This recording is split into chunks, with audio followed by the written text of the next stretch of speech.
the sickness on the same stuff that they sell them. So we get it. Yep, we get it too, Chuck D. And that's why at KBLA Talk 1580, we don't black down. Drop it! Our freedom of speech is freedom of death. We got to fight the powers that be. Fight the power! Fight the power! Fight the power! Hey, so I'm calling your show, 'cause I need to know. Show me which way to go before I throw my man out the door. Okay, hold on a second, Keisha. Just let me ask Ronald exactly what's going on, because it takes two to tango, and I need to hear his side of the story. So she's driving me insane, got stress heavy on my brain. She keeps playing silly games, man, I'm about to bring the pain. We seem to fuss and fight every day and every night. Please give some advice so we can see the light, see the light.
Because I know you really want to talk about this, let's talk about signs of a controlling parent, shall we?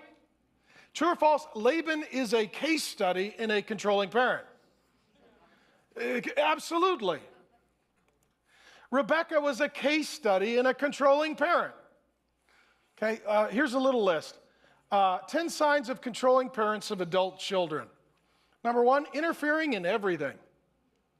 Doesn't matter how old you are or what you're doing. They're like, well, you didn't run that by me. You didn't tell me. You didn't ask me. Hey, I think that's a good idea. How's your sex life? How much money you guys make? You're like, hey, there's a difference between secrecy and privacy. Once you're an adult, privacy is, it's none of your business unless we choose to tell you, right? Use of manipulation tactics.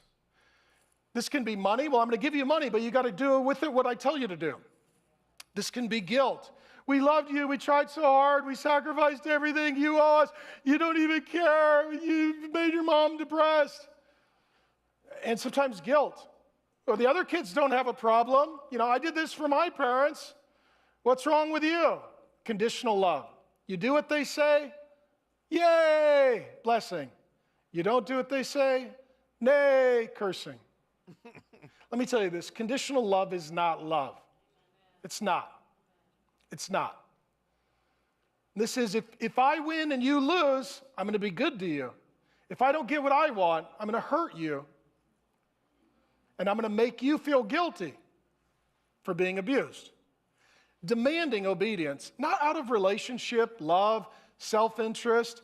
It is harsh control, demanding. And what happened, I literally, one of the weirdest counseling sessions I ever had, there was a dude who was like in his 50s and his parents were in their 70s and they called me in for counseling. I was like in my 20s. I'm like, what am I here? And literally the parents pulled out you need to obey your mother and father. I was like, that. So, I'm sorry. I'm listening, but I got to interject. Do you know that type of parenting is actually molding the child where there's this rigid punishment reward system, you're creating a little person to become a transactional adult. Somebody said all relationships are transactional because there's give and take everywhere. I said, yeah, it's the demand for giving and taking. It's the judgment associated with it. It's the evaluation. What I'm giving is more valuable than what I'm receiving. Do you see what I'm saying? Let me explain. The highest level of love is unconditional. So the lowest level of love should be transactional, i.e. conditional. Do you see? Please understand again, reciprocity in its highest form is without force. It's without force, right? You don't go outside and force a tree to breathe in carbon monoxide, and you don't force it to breathe out oxygen. That is a symbiotic relationship. So guess what? Reciprocity is not supposed to be under duress, under judgment, right? Under critique. But if you got a parent that's doing that to you as a baby, and you're growing up in that environment, you're modeling that. So what makes tonight's topic so interesting, man? People be bringing me topics, and I had thought about this topic a long time ago, but I never did it.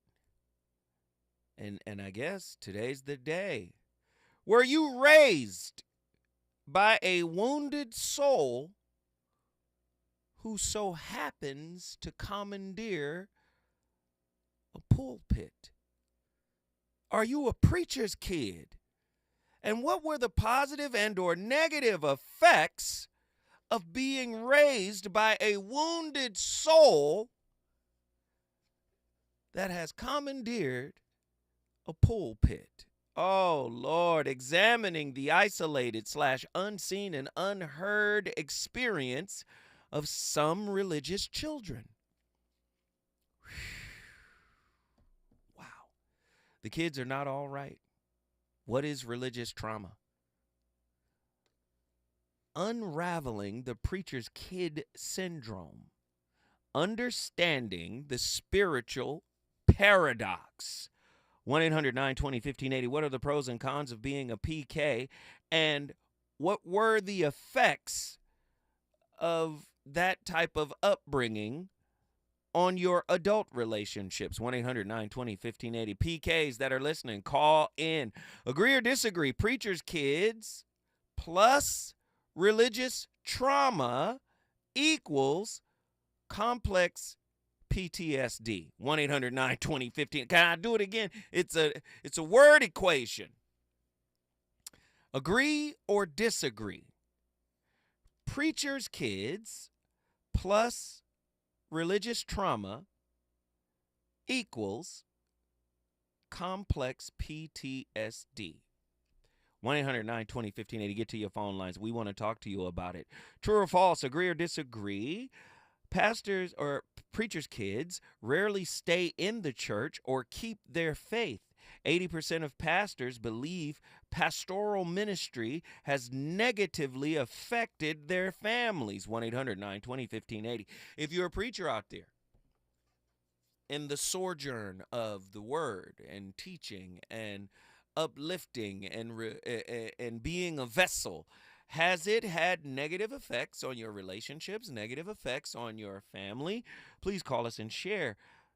What is the preacher's kid stereotype? 1-800-920-1580. Were you a preacher's kid? And how did that affect your life growing up? How has it affected your relationships? Do you still believe, or do you have your own beliefs now? Woo, true or false? Growing up in a religious household, particularly as the child of a religious leader, can be both a blessing and a challenge.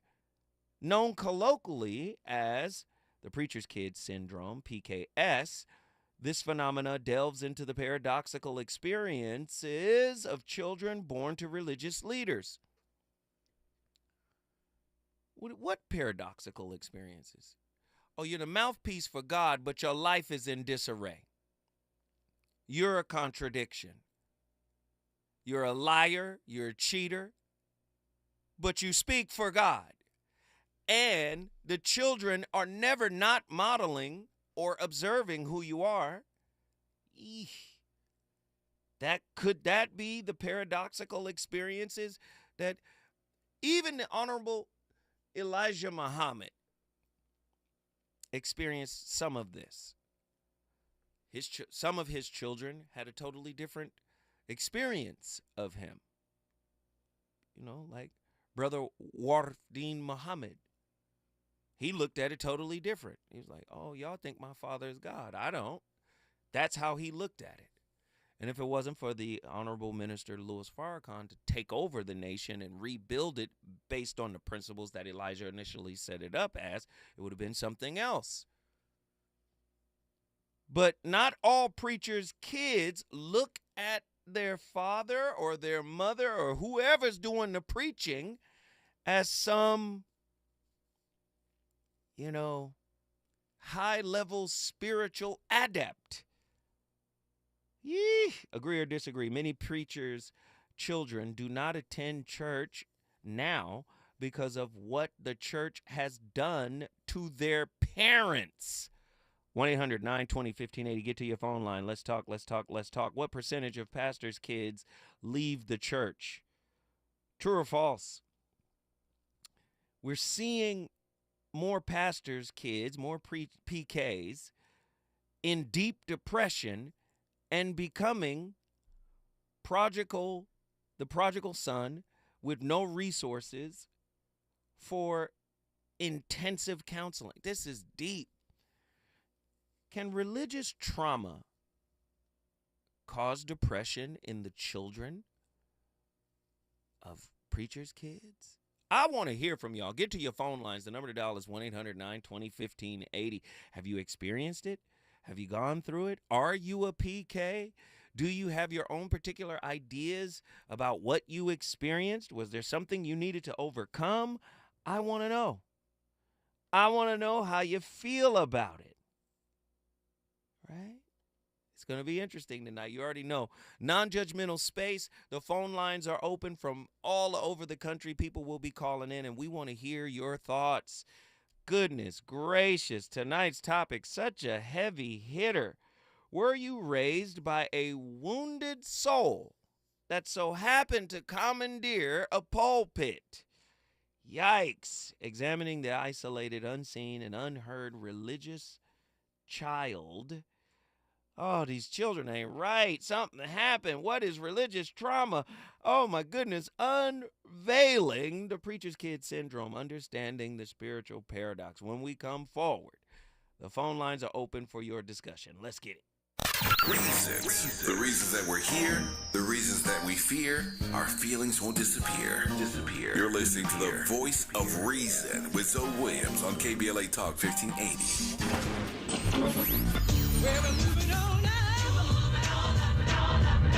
Tavis is like George and Wheezy. He's moving on up. Last year, Tavis was number 45 on the Talkers Magazine list of the 100 most important radio talk show hosts in America. Wait for it. The 2024 list was recently released, and Tavis has jumped to number 33 on the list of the nation's most important talkers, making him the highest-ranked African-American on the coveted roster.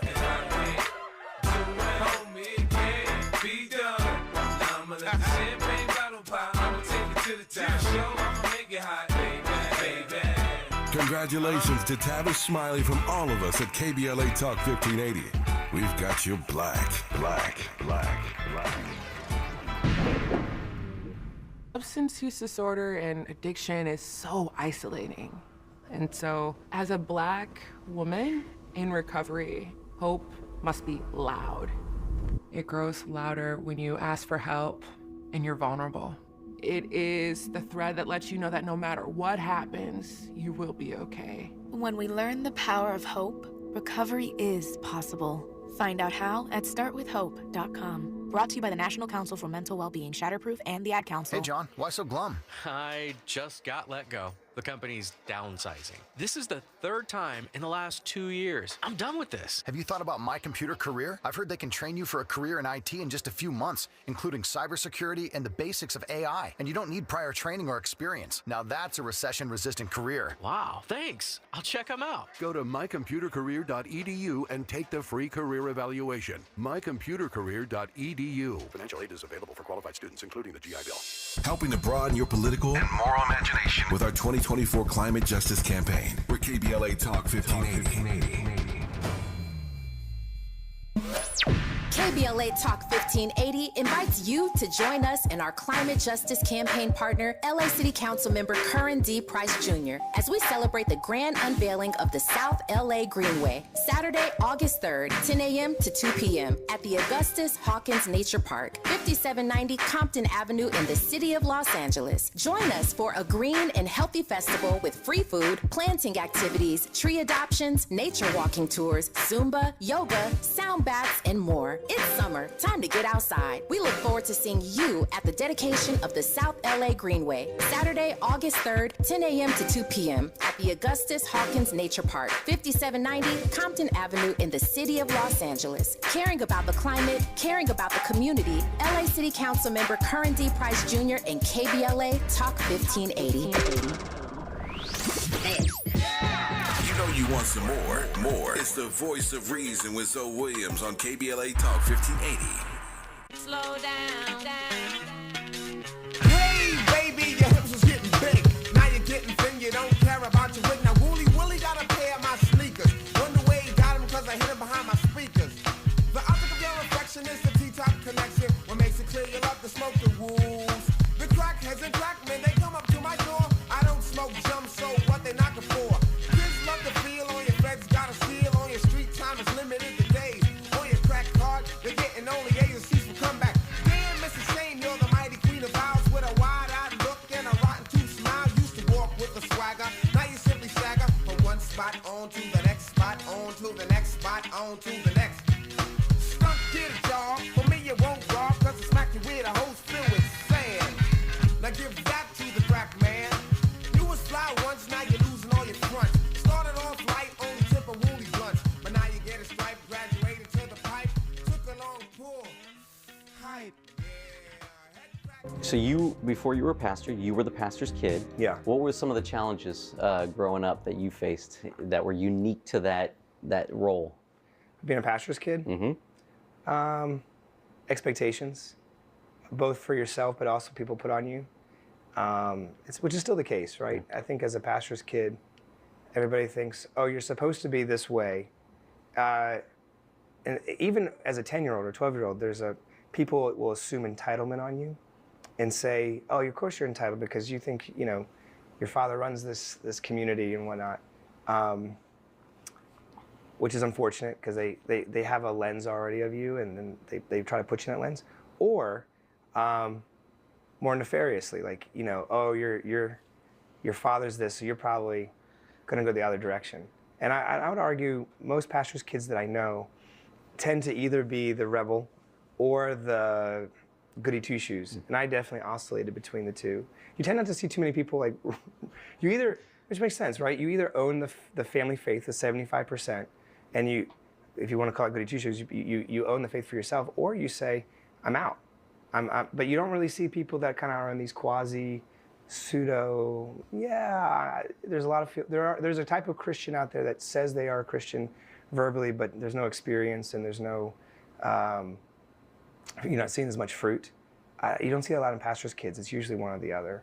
And so I think that those narratives are always in tension with you, and I think they're placed on you as well. So I think that's one challenge being a pastor's kid. I think the other one I already noted, which is where does the family faith end? When does yours begin?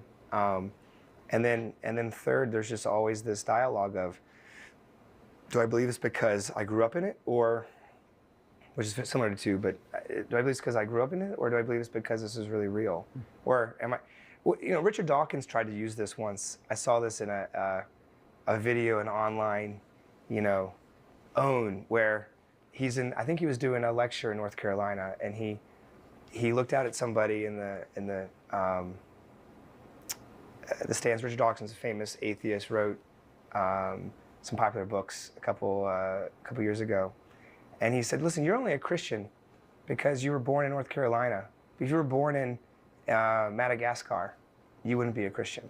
So I want you to just own that." And I remember, wrestling with that myself. I was like, "Wait, is that the case?" But then I had an aha. I was like, "Wait a second.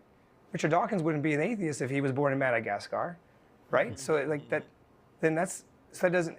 He probably wouldn't own. Then therefore, it means atheism is not fair or not true. So the point is, we're all predispositioned to how we grew up, but that doesn't mean necessarily what we grew up in is true. I'm gonna say something controversial. Just like it's easy to turn the relationship construct into something very superficial, very escapism based. A lot of people do that with religion. Okay? This is where spiritual bypassing comes in, right? One of my favorite movies was The Book of Eli. You guys remember The Book of Eli starring Denzel Washington? Denzel embodied the book. He was the personification of the word. Many people hide behind the book's words without allowing whatever the religious text to personify within self. So this takes me back to Alfred Korzybski, famous linguist, when he says the map is not the territory. The words, right, the described is not the thing. You have to become what the book is saying. And many people can use the book, just like Gary Oldman's character in the same movie, use the book to bind people spiritually, use the book to manipulate folk. Now, if you are the child of someone who mastered the game of church hurt, right? Imagine what kind of person you're going to become mirroring that kind of person. And guess what? You remember the term power, what is it? Absolute power corrupts, and power corrupts absolutely. I forgot the term. I'll figure it out. But it happens gradually to the person. They might start off with the right heart. They might get going with the right intent. But the more power they gain, the more corrupt they become. Let me just say this. As a man who is a little seasoned, some of the worst people I've ever met are religious folk.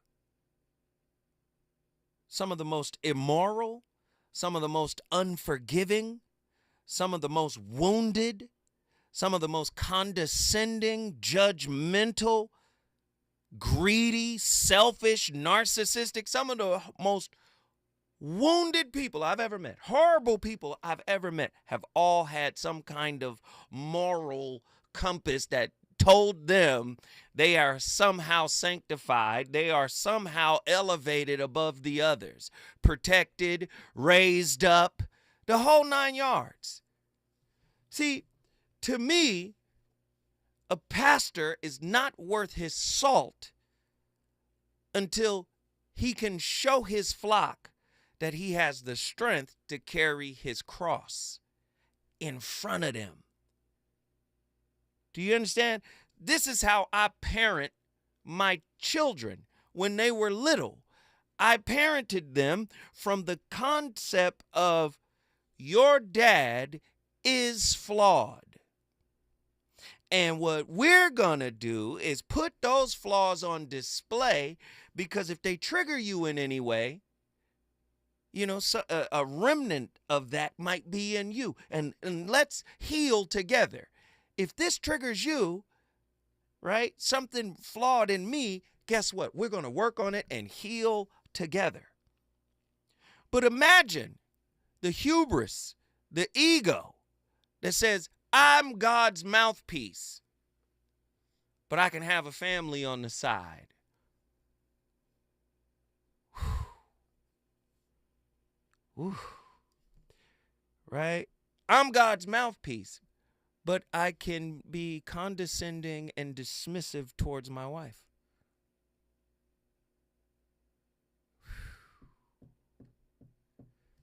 But I'm God's mouthpiece. Imagine what's being modeled by the children.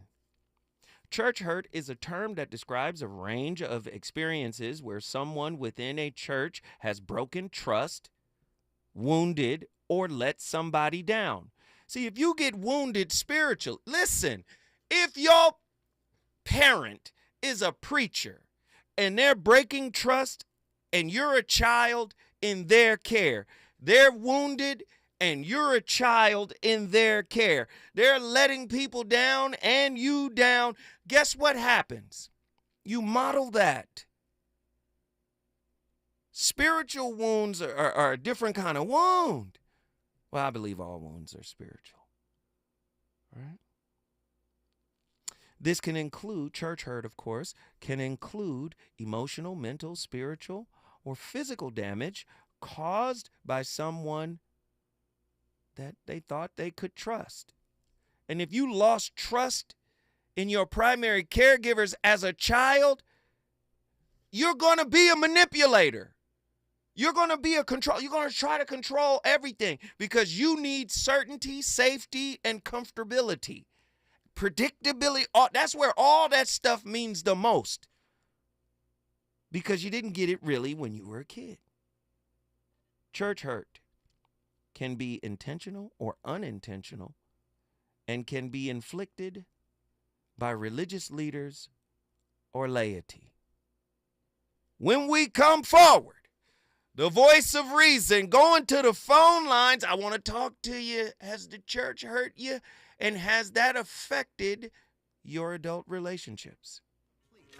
You got a flash dollar to prove her. And when you do, she sucks it up like a Hoover. Taking all your fakes like inhalation of vape. Her nasal passage filled with money, and it's massive.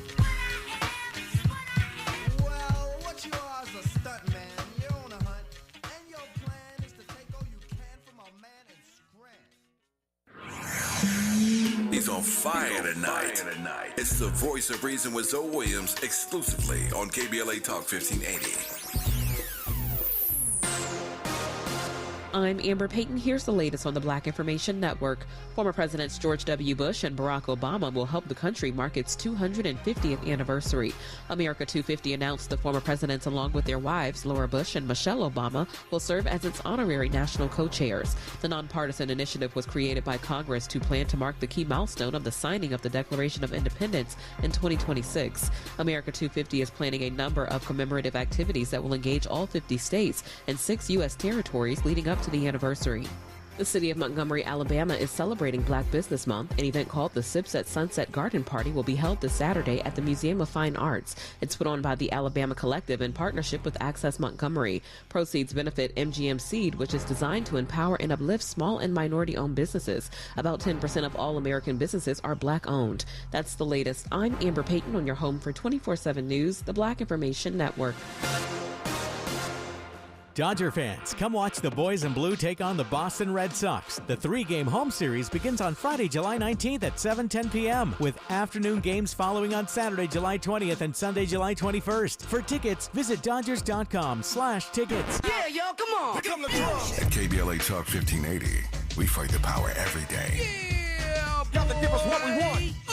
Gotta give us what we need. Hey. I listen to KBLA and I love the commercials. I know what the commercials mean. I also, if I'm looking and trying to figure something out, I need something to talk to me that might hit me. And it happens on TV because, you know, every time they show a sporting event, they got the pharmaceutical companies back to back telling people how to fix the sickness on the same stuff that they sell them. So we get it. Yep, we get it too, Chuck D. And that's why at KBLA Talk 1580, we don't black down. Drop it! Our freedom of speech is freedom of death. We got to fight the powers that be. Fight the power! Fight the power! Fight the power! KBLA Talk 1580. We've got a lot to talk about. KBLA Talk 1580 believes in community empowerment through the arts. Tia Chucha Central Cultural is on a mission to transform community in the Northeast San Fernando Valley and beyond through ancestral knowledge, the arts, literacy, and creative engagement. The Northeast San Fernando Valley has a population of about 500,000, the size of the city of Oakland, yet it has no bookstores, art galleries, or full-fledged cultural spaces until Tia Chucha's opened its doors in 2001. Founded by renowned poet and activist Luis Rodriguez, Tia Chucha's Cultural Center provides a year-round free or low-cost arts and literacy bilingual intergenerational programming in mural painting, music, dance, writing, visual arts, healing art sessions, and healing talking circles. Activities also include Mexica, Aztec dance, indigenous cosmology, philosophy, and 2 weekly open mic nights, one in Spanish, the other in English. In addition, they host author readings, film screenings, and art exhibits. To express yourself, heal yourself, attend an event, or volunteer, please visit www.tiachucha.org. That's TIACHUCHA.org. This is a community call to action from KBLA Talk 1580. With no fees or minimums and no overdraft fees, banking with Capital One is the easiest decision in the history of decisions. Kind of like choosing Derek Jeter as the pinch hitter for your baseball team. Jeter, you're in. We need a home run. I'll give it a try. I've swung a bat once or twice. That's out of here. Yep, even easier than that. With no fees or minimums and no overdraft fees, is it even a decision? That's banking reimagined. What's in your wallet? Terms apply. See CapitalOne.com/bank for details. Capital One N.A. member FDIC. KBLA Talk 1580. We've got a lot to talk about. KBLA Talk 1580, connecting you with services and solutions. Legal Aid Foundation of Los Angeles is a nonprofit law firm that protects and advances the rights of the most underserved, leveling the playing field and ensuring that everyone can have access to the justice system. Every year, LAFLA provides free, high-quality legal services to more than 100,000 people living in poverty across greater Los Angeles. Their unique combination of neighborhood offices, self-help centers at courthouses, and domestic violence clinics puts Legal Aid Foundation of Los Angeles on the front lines in vulnerable communities and at the forefront of change. LAFLA's expert team of attorneys, paralegals, and support staff works to provide direct representation, offer counsel and advice, provide referrals, and educate the community about their legal rights through workshops and seminars. With locations all over LA, you can access their services or volunteer to help no matter where you live. And if you have an urgent issue, call 213-235-0060. That's 213-235-0060. To get legal help, make a donation, or volunteer, visit LAFLA.org. LAFLA.org. This is a community call to action from KBLA Talk 1580. KBLA Talk 1580 invites you to join us for a book party celebrating The Covenant with Black America 20 years later. Almost 2 decades ago, the Covenant book, compiled and edited by Tavis Smiley, climbed to #1 on the New York Times bestsellers list and stayed there for weeks. The first book by a black-owned publisher to achieve such a feat. The urgency of the issues that matter most to black fellow citizens has only intensified, especially in this critical election year. On Wednesday evening, August 14th, 6 to 9 p.m., come meet Tavis Smiley alongside Covenant contributors including Cornel West, Connie Rice, Mark Ridley Thomas, Elisa Orduna, Tyrone Howard, and Melina Abdullah as they sign copies of The Covenant with Black America 20 years later. You can purchase your books on site and get them autographed. That's Wednesday evening, August 14th, 6 to 9 p.m. in the city of Los Angeles. Admission is free, but you must register at KBLA1580.com. At KBLA Talk 1580, we've got your black.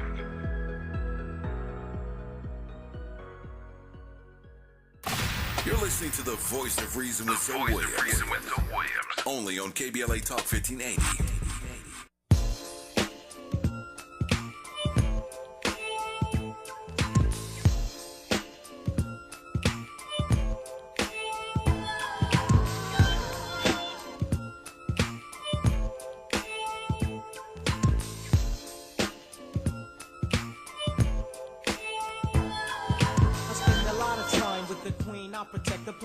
To her dome, she admires my respect. Planting thoughts very deep into the crescent of her soul, making love mentally while conducting my control. I give her the time to express the perfect the way she feels. And when I do the bond is true because she knows the wise is real. The wise will show his love for every letter in her name. And as for me being her G, I know Shakila does the same. Hopefully, love will let intellect shed grace on the time that we're together, hand to hand or face to face. But no one's ever told me love could be so much fun. I guess when I got Shakila, I got the one. I need you, girl. I love you, girl, and I'ma never let you go. No, no. So when you love me back, just make sure that you love me nice and slow.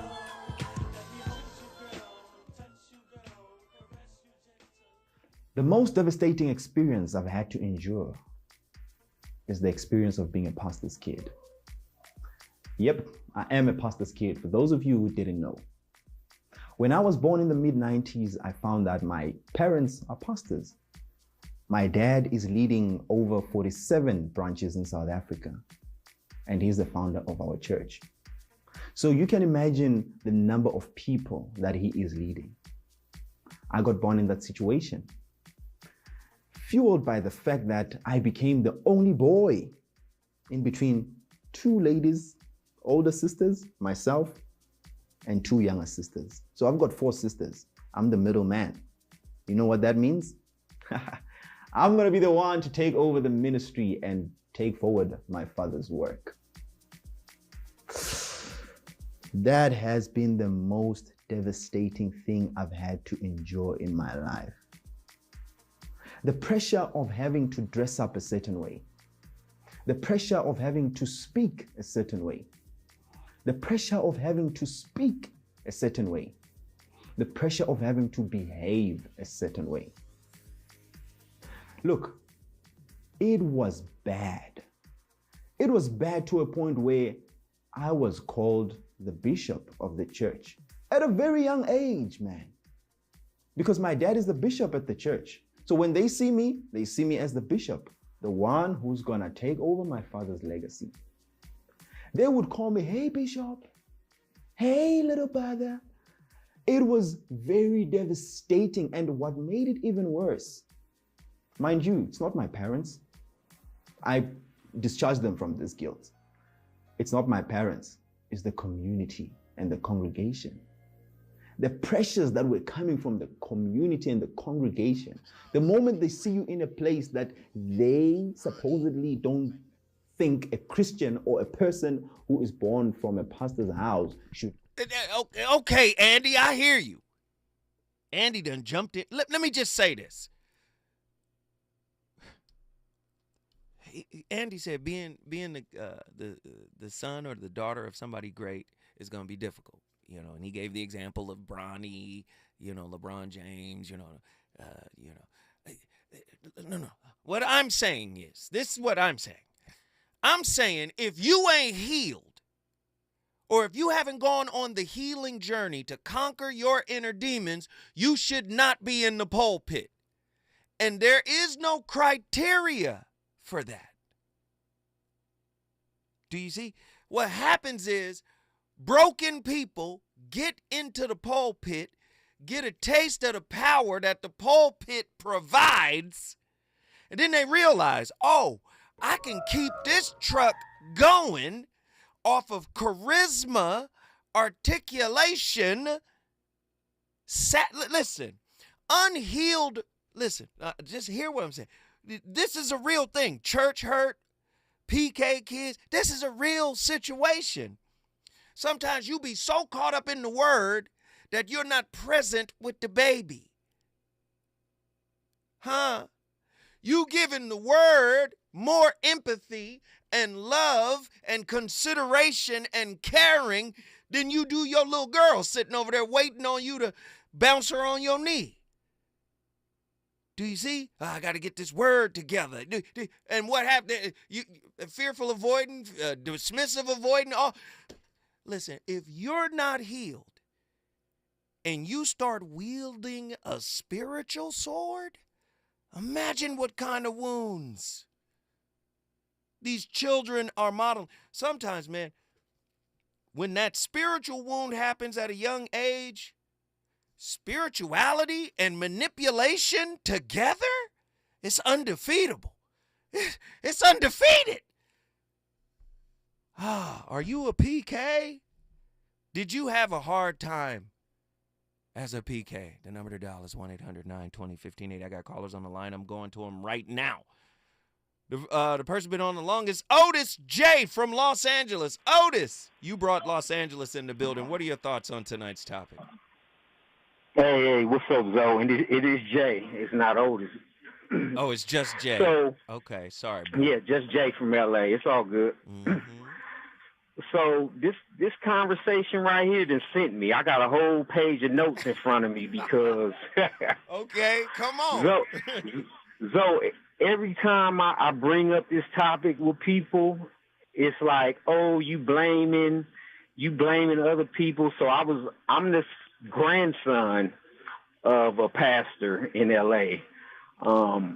My mother and my uncle was raised by my grandparents, and then I came along and was raised by my grandparents. And I just look back, how did these successful people in the community not raise successful children? Because my mother was a teenage mom, my uncle was a degenerate to some degree, and I ended up becoming one. And so I'm going to speak for myself. My mother died when I was a kid, so that's how I ended up being raised by my grandparents. And one of the first things that jumped out at me that you're talking about here is the expectations, first of all. Because, again, being raised in the black community where your parent is a pastor and somebody held into esteem, you immediately get that pressure. Right. One of the things that I realized in my community was, although my grandparents were doing their best to equip me for life, they weren't equipping me to deal with our community, which the church is a safe place. But once I step outside of that church, I'm dealing with gangs, drugs, and all the stuff. And like I heard you speak on, although my grandfather was an upstanding person in the community that was pouring all of himself into his flock, I was being neglected. Ooh. Hey, don't leave, Jay. Stay with me, because you done brought L.A. in this place like no other. Stay with me, brother, when we come forward. We going back to Jay in Los Angeles. If you have experienced this and it has negatively affected your adult relationships, now's the time to call in PK Kids. To help combat climate change, LADWP is helping neighborhoods have better access to electric vehicles by awarding nearly $130 million in EV rebates to customers just like you. From big savings on used EVs to building new charging plazas, LADWP is charging ahead to help all Angelinos experience the benefits of EVs. Get rebates of up to $4,000 for a used EV and $1,750 for a charger. Learn more at ladwp.com/EV. That's ladwp.com/EV. With reported hate crimes rising in recent years, California has responded through outreach efforts across state government and in collaboration with community-based organizations for the launch of CA versus Hate. This non-emergency, multilingual hate crime and incident reporting hotline provides an anonymous reporting option for victims and witnesses of hate acts, reported in 15 different languages through the online portal and in over 200 languages when calling the hotline. Report anonymously by calling 833-866-4283, Monday through Friday from 9 a.m. to 6 p.m. or online at any time at cavshate.org. Hey, LA residents, it's planting season and the perfect time to get shade trees growing around your home. LADWP and City Plants are giving every resident up to 7 free trees. That's right, 7 free trees delivered right to your door. Trees are great for the environment, help improve air quality, and can help you save on your bill when you use less air conditioning to stay cool indoors. Learn more at ladwp.com/free trees. That's ladwp.com/free trees. Around here, we don't believe in victimhood. We believe in raising our voices, amplifying black voices in the climate conversation. We're KBLA Talk 1580. KBLA Talk 1580. We've got a lot to talk about. KBLA reminds you that when we fight, we win, and we don't black down. LA Community Action Network, or LA CAN, was formed in 1999 when 25 residents of downtown LA came together and acknowledged the problems that existed in their community and made a commitment to do something about those problems, to stand together, organize, and become a force in the community that demands change. Civil rights and preventing the criminalization of poverty are their core projects. In addition, they take on women's rights, the human right to housing, and healthy food access. LA CAN also has projects focused on economic development, civic participation, voter engagement, and community media. While downtown LA remains their home base, with a particular emphasis on the Skid Row community, in 2007, they expanded their housing and healthy food access work into South Central Los Angeles. LA CAN believes that power for low-income people and people of color is achieved through a large, active, and well-informed member base that utilizes a multitude of methods to advance their messages and goals. If you'd like to join the Los Angeles Community Action Network and organize people to fight back against oppression, please visit cangress.org. That's cangress.org. This is a community call to action from KBLA Talk 1580. You know you want some more. It's the voice of reason with Zoe Williams on KBLA Talk 1580.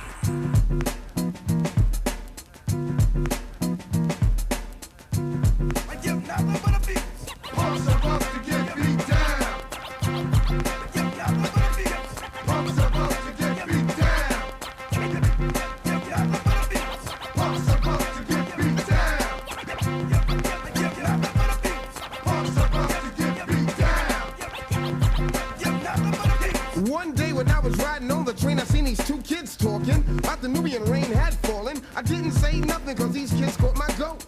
Even pull my coat like a murder that they wrote. So this kid with mouth swagger now plays the cloak and dagger. So I got to show used to martial locks that I am. I could rock a jam, make the world drop hammer. Yes, I'm the bad man, and bad men were black. And if it come to dropping bombs, hey, it with that. Now I can freak, fly, flow, rip up a party, dance all night, and at the end, call the party. You wanted out the style that was made from my mom and my dad when I was young. I used to run with a notepad. Then time flew, and somehow I knew that I was bad to the bone. Black prodigy since the age of 20. I could write a rhyme. There is a reason why the pastor's kids are committing suicide and why the Christian celebrities' children are on drugs and killing themselves. You can look at such pastors such as Rick Warren, who had a son that some years ago committed suicide. And there are other famous people such as the rapper Toby Mac, who recently his son overdosed on drugs, fentanyl. The reason why is because pastors' kids, even if they don't know it, are growing up in hypocrisy. And hypocrisy directly leads to depression. And there is no one more hypocritical than someone such as a pastor, a preacher, or a Christian who abandons their own family, doesn't raise them for God, but does ministry and appears good before a large amount of people. I grew up Christian. I grew up seeing the hypocrisy in church. And I myself became a hypocrite pastor. This climaxed in my life when I was in college, and I found myself with two different lives.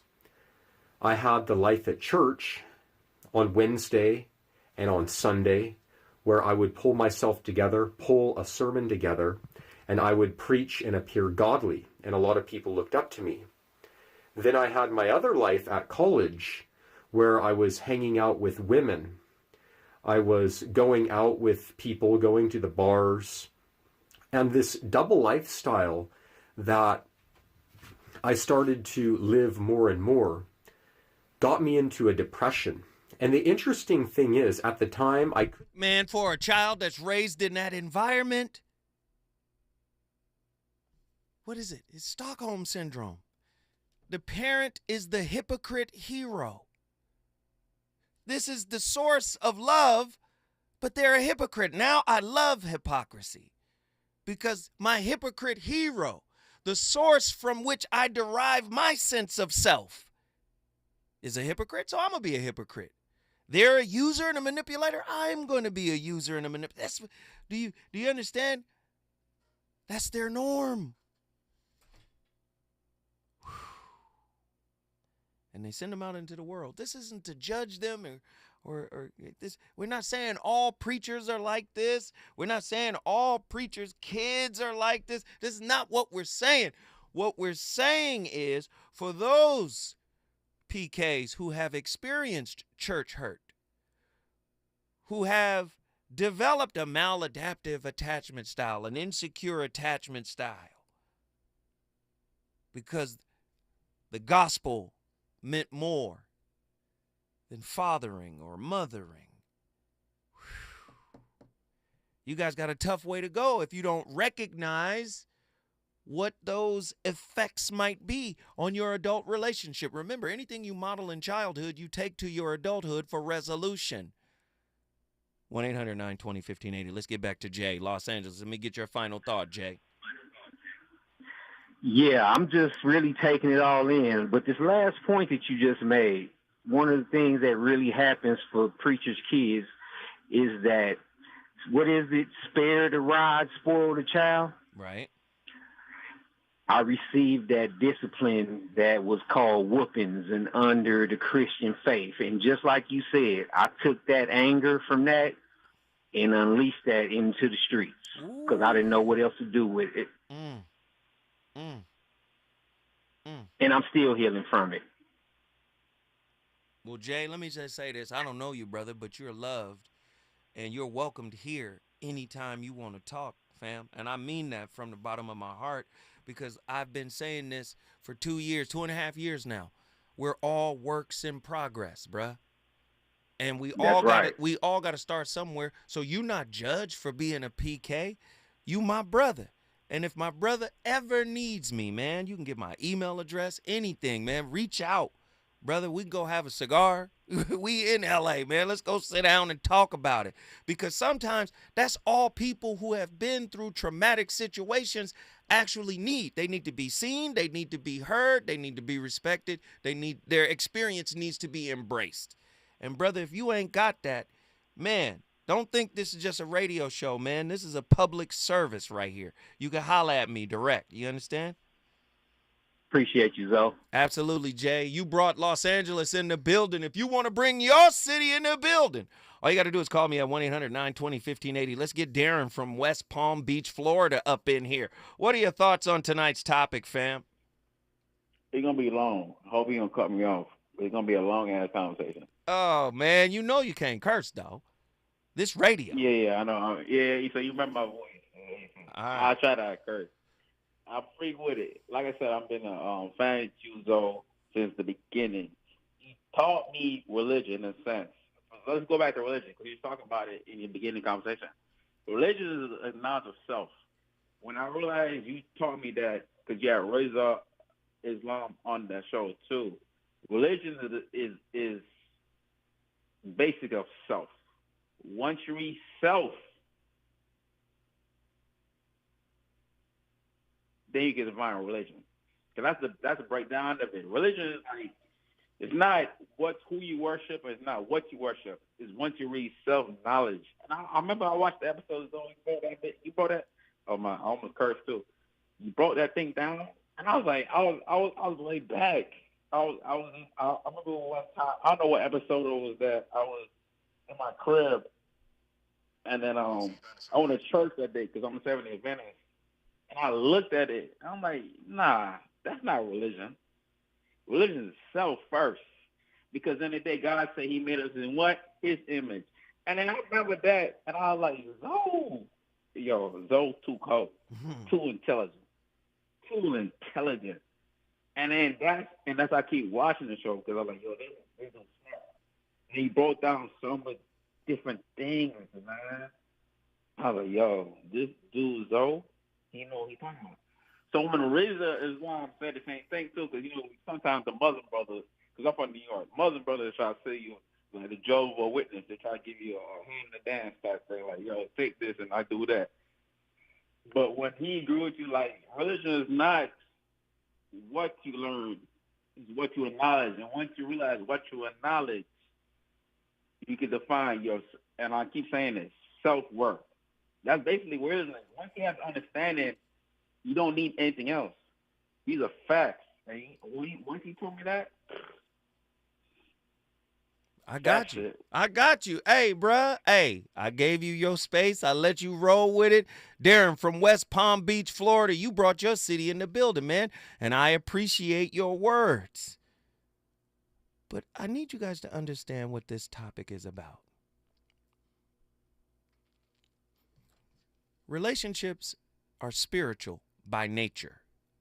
The relationship with your family is a spiritual covenant, right? The bottom line is this. This is where you get your sense of self.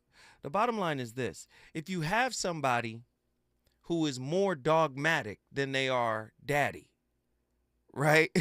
Who is more into a doctrine, right? Into the words than they are what the words actually mean, that means they're not going to heal themselves. And if they're not going to heal themselves and then have children in that environment, the children are subject to model what the parent has yet to address.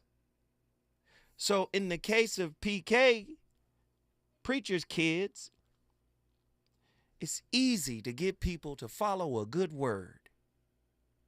Do you know it's harder to get people to follow a good life? What does that mean? Because people on the outside can see what it takes to live a good life. And many people, once they see what it takes to be elevated in your spirit, to be elevated in your consciousness, to confront your demons, they realize I don't have the agency, or I don't believe I do. I don't have the willingness, the desire. I don't have the compunction to want to face myself like that.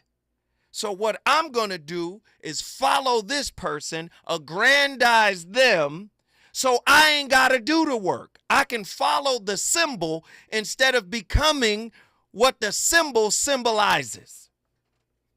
And as long as you're unhealed with a spiritual tongue, you're going to hurt yourself and you're going to hurt those kids under your purview. When we come forward, oh, the phone lines are cracking. When we come forward, I'm going back to the lines. Let's get it. KBLA 1580 Santa Monica. I'm Amber Payton. Here's the latest on the Black Information Network. Former Presidents George W. Bush and Barack Obama will help the country mark its 250th anniversary. America 250 announced the former presidents, along with their wives, Laura Bush and Michelle Obama, will serve as its honorary national co-chairs. The nonpartisan initiative was created by Congress to plan to mark the key milestone of the signing of the Declaration of Independence in 2026. America 250